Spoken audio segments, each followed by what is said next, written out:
Consider supporting Sonicguru Productions on Patreon for just $1 a month. Link below in the description. Still sticking to the games, but this time unofficially and fan created, is a game called Sonic Omens. Yeah, this has been going around for quite a few. Yeah, I never really got my two pieces on it because I have downloaded and played the game. It's essentially Sonic 2020, a game that came out, a fan game that came out last year, Mm. and I didn't fucking like either because I hated the camera control, the movement felt too loose, Mm. and the freaking tree. I got to the tree level, and it's just like, where the fuck do I go? Mm. There is no. And people say, "Oh, you want handholding in the Sonic game?"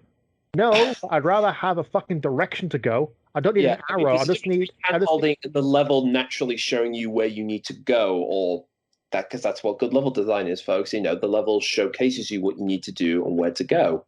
You know, if not, how about a trail of rings or some enemy placements? Because in Banjo-Kazooie, there's always a trail of freaking notes leading to a new area. Mm. And even if you go exit a level and come back, pain in the ass because it always pissed me off. The notes always come back, so you know where the fuck to go. Mm. So there's that. Yeah, I mean, hell, the example I can give, I've been playing a lot of Doom Eternal for pretty much most of 2020 itself, anyways. But either way, like that game for the most part, it always shows you where you need to go. The level naturally always, either visually or through the art direction or whatever, it always gives you indication of where you need to go so you don't get lost or feel like, you know, I'm jumping at the wrong thing for like 20 minutes. Yeah, Sonic Omens, because they finally get a fucking title. Level design is slightly better. There's still a freaking tree level, which still has the same problems. Mm. And honestly, it's impressive. Okay, Mm. Visually, it is gorgeous. Mm. If you have the right fucking computer to run the fucker. Yeah, I had to put mine at the lowest goddamn settings for it to run smoothly at 30, let alone 60. Yeah, I was going to ask. I mean, isn't this built on like the fan engine Infinity? Isn't that like a fan engine that was built? It is based on the Infinity engine, and it's basically they even joked themselves. Most members are optimized. Yeah, you never fucking did. You have to at least run at minimum specs to actually run smoothly before you blast it to the point where people need 3090, 3080 GTX, whatever the fuck up your ass, sell your soul to the devil processors. Yeah, basically the PC Master Race has to be pleased first, don't they? Yeah.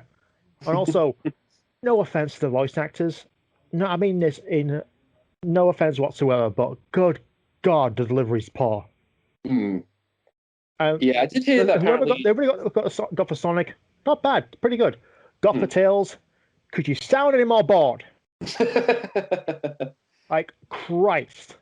Yeah, from what I've heard, apparently Shadow vaguely sounds Italian. That's the one thing I've been hearing about. It's not that hard to do a freaking Shadow voice. I mean, okay, I'm glad you actually played the game because I'm going to put my. I mean, I can say this. I mean, I put my hands up. I have not played this game whatsoever. I'm totally going off from second opinions and from just video footage as well. So, I mean, the first time I came across this game was actually through if you guys know this, LS Mark. He does a few Sonic related videos. So he's got his own separate channel for that. So he did a take on this, and he particularly say, "Yeah, this game's not very good." And yeah, it's like it's not. And plus, it's a couple of the controls as well because it is optimized to use an Xbox controller.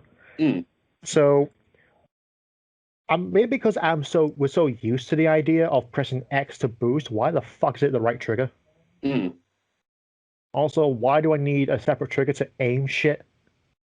Like, it goes into a third-person aim. Like, why do we need this? Oh yeah, I've seen footage. Yeah, like you can just have you go into first-person mode for. I didn't think there was a reason. Well, it was just there for shits and giggles. No, for Shadow it works because you can use Chaos Blast and Spear. Like, fair enough, but why the fuck does Sonic have it? It's just like, oh, copy-paste the control methods. Yeah. And the homing attack, good God. Yeah. Like, in Sonic Forces, the homing attack acted different than in Generations. I mean, hell, you can only attack in front of you. And that really messed stuff up when it comes to trying to, because we just if there's a few pixels in front and it could go to the side, like you can't aim towards it, and you can't face backwards and try and aim because it doesn't work. Oh So the god. homing attack in Forces, you got used to it. You barely noticed it. It was a problem in comparison to Generations, but you Yeah. got used to it very fucking quickly. Mm. This is worse than Forces. I Oh boy. barely targeted any fucking enemy on this thing. Oh boy. Oh boy. Oh boy. Oh boy. Yeah, the home attack is such a nightmare. When it comes to the point is, I made it in the Sega tutorial video. Is the home attack was used as a placement for the actual aiming instead of jumping. Mm. It was basically a get out of jail free card when it comes to actually 3D platforming, and it worked in Sonic's favor Yeah. because it actually increased the flow and kept going. So it actually widened the level design. No, I mean, part of the thing is also you can do like chain attacks as well. That's what, as they went on, it's like, we can put a certain amount of enemies to get across huge levels, but then we can use it to maybe add more gimmicks or whatever. That's part of the point of having it in there. Yeah, it expanded on the versatility and the verticality as well. So you Mm. had a lot more repertoire towards Sonic's abilities. And the Mm. spin dash was still there. You could still jump on enemies when you do not need to with a homing attack. It was there. Mm. It just wasn't necessary in Sonic 4, even though the level design actually accumulated for it. Yeah. Yeah, Again, but but in Sonic Omens, it is a fucking pain in the ass to work because you also need it to use on the grapple beam because apparently Chip's bracelet is now a grapple beam. Yeah, yeah, apparently, I mean, the Chip's first thing bracelet's in this is, fucking game. yeah, I know. Well, first of all, my first reaction is this is the Unibeam from Boom. You just literally use that from Boom, and I'm thinking like, well, did they do it better? Can you at least you can tell me this? Is it any better or worse from what Boom did it? It used the same targeting stuff from homing attack. So what the fuck do you think? Right. Oh boy. You can barely target it because all of a sudden you see a freaking a diamond shaped hook with a hole in the side of it, and it's like, okay, I can attack on that. I'll be a homing attack, and you have to hold the button. Oh boy. At least with the enemy, you press it once, and there you go. Mm. Only time you have to hold it is when you're in battle with it. Mm. There is no point to the grapple beam in Omens other than a bit more platforming. And you Yeah. barely have time to recognize that, and that's if the game actually runs properly and it doesn't skip about 5 frames and you've dropped down the freaking hole. Oh boy. This is what I mean, is in, like I said, I haven't played this game. I'm just going off from, again, for what you've mentioned and other people have done, I mean, I keep seeing people going around touting this as, the best 3D Sonic game in years, or there's a game that Sega should totally make now, whatever. And it's like, Yeah, we need to address that. And basically, I hate the idea of Sega hire these people. I get yeah, told all the time. I get told all the time that I should be hired by Sega as a freaking illustrator or art director. I don't. I've seen people better than me. Okay. yeah, I mean, yeah, it entails a lot more from just saying, oh, you can do it good or better than the actual people's job who is to do it. It's a thing, well, Yeah. that's another area. I mean, I think one of the reasons why Omens has kicked off so much is on the one hand, yeah, as you mentioned, on the one hand, we haven't had any major news about what the next game's going to be, so people are just desperate to get something that seems excitable or interesting. And in this case, I keep hearing people use it as like it's meant to be a mixture of the boost gameplay and the adventure modes. Apparently, the two. And from what I keep seeing, the footage is like it really doesn't. I mean, No, it's trying to be both at the same time, and it doesn't mesh well. yeah. I mean, Generations at least, circumvented by actually still including the 2D parts of what Unleashed did. But when it came to an adventure style gameplay, it was in small bursts, and it was more secluded and wasn't really expansive or look like you could actually boost through it. yeah. This is trying to have its cake and eat it, thinking, no, we can have wide open areas with life or death situations, and a homing attack doesn't fucking work. That was something I was going to mention because in Generations, yeah, the environments when you're doing like the traditional 3D parts, they're opened up a bit more, but effectively you're still going down more or less linear paths and some various bits. And this one, it's like you have these areas, but there's nothing to do. From what I saw in video footage, it's like there's nothing there really. Maybe a few enemies and one not on your path, but there's nothing. There really isn't anything to do with those areas. No, it's when there is adventure style gameplay in Generations. Like I said, they are more sequestered small areas where you don't need to boost. Mm. If you see the platformer, you can't boost over there. Maybe you can if you're being a bit of a show off and want to do some speed running, because I've been doing that quite a bit in Generations. Mm-hmm. But yeah, it was designed to stop you from boosting. This is basically encouraging to boost while at the same time trying to platform your way through the damn thing. Yeah, it's a good thing you mentioned this because I did see someone point out, as in for there's a segment where you can run the water. Now in Unleashed, you had to boost because otherwise you just fall into the water. But in this game, bizarrely enough, you can actually build up enough momentum so you can actually just run across the water without needing the boost whatsoever. And the person mentioned this. I forgot what the name is, but hopefully I may put in the link to their video in when we get this up and loaded. But they mentioned the thing is that the boost mechanic is pointless in this game, and it's only ever used for like if you just want to skip through like the rail grinding bits or just the bits where you are just basically sense speeding off via boost pads or whatever. Yeah, and I just got bored with it. Mm, I got through 2 levels and I just got bored with it yeah, because I mean, yeah, and and I again, have to admit, everything about this game. It seems to focus more on the visuals and storytelling. Like I like the idea where they're trying to continue on from Unleashed or such, hmm. and incorporate more of the adventure lore. Yeah, I saw a bit of the cutscene stuff, and to be fair, there's some nice stuff. I like some the way the camera, they managed to get some nice effects there and some nice, views and camera angles and stuff. I mean, that's good. The animation of it, I have to admit, is it's kind of above from what Sayo, sorry, the fan channel that does a lot of those 3D Sega Sasso. Sasso, that's him. Yeah, it's slightly, I wouldn't say it's slightly above his sort of stuff. It's still, it's clearly them still using the models as they are, but then using it through Source Filmmaker. That's Or kind of an insult to Sasso, really, because you know no, what no, no, I Sasso. want Do to make you know it. what? Do you know what Sasso actually does? Go on. Actual eye movement.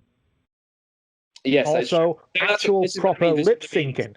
Yeah, but here's the thing. Here's what I'm saying is that to do the stuff, I'm not bad mouthing the guy. Believe me, I'm No. not going to do that. I'm not bad mouthing the guy. I'm just saying that from this game, for what it is, if you're going to make this highly detailed game, it's like it's kind of I want to say it's slightly in some of the movements and some stuff. It looks a little higher from what he does. But that said, there's still a lot of things like yeah, they still look a bit janky. They don't kind of work. Like I remember there's a sequence where some of his quills are just like sticking up for no reason, just no reason when the cutscene for whatever thing. So there's that, and also just from the environments you're in. I mean, to be fair, it's like this game could be set anywhere. Like it's just the epitome of generic levels, like generic mountains, generic forest, generic Beaches. factory. I mean, here's the thing. I know I always feel like when we do these things, I'm always having to. I always feel like I'm a solid team apologist because I'm always saying, oh, why you're always being nasty. It's like, look, they do stupid shit. Okay, I'm always all right. I'm not trying to, apologize for their mistakes, whatever. But the one thing they're able to do is art direction. That's the one thing they've actually been able to keep up for most of the games. Like when they make these games, they say, how does this fit into Sonic's universe? I mean, can be damned. It's like it still has to feel like yeah, this fits in Sonic's world, and even in Forces, like they do a level where it's set in the jungle, but it's got casino stuff in. That fits into Sonic's world. That kind of aesthetic does fit in the world of what we know of Sonic. And in this game, really, they try to have some little, but there's not really a lot. It just kind of feels like you're mashing two other art. You're taking these cartoony animals and putting them into what could be source just any level from any other 3D game, and it's like, okay, see if that works. Yeah. But we have to talk about one of the biggest controversial things about it is that they have a Patreon. Yeah, this is what really kicked it off. Yeah. And I understand, like, some people actually got supported it and told us what exactly was behind everything, especially the highest tier stuff. There's basically a lot of development stuff, a lot of art stuff, and some earlier builds, from what I could tell. There's nothing really saying there's nothing technically illegal about it. They're not hiding a fan game behind a paywall. No. No, they're not doing that. But they are making money off Sega's IP. Yeah, that's the real nub of the problem. Yeah.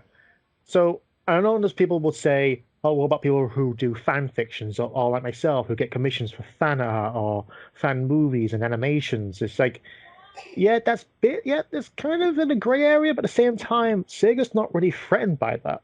No, no. In fact, actually, it's funny you mentioned that because apparently the social media manager, the one who's apparently in charge of it now, actually did respond to this, actually saying, we're cool with you lot doing this type of thing, but again, it's like we do draw the line of, if you are going to make money off our thing, you have to remember, it's our property, our thing.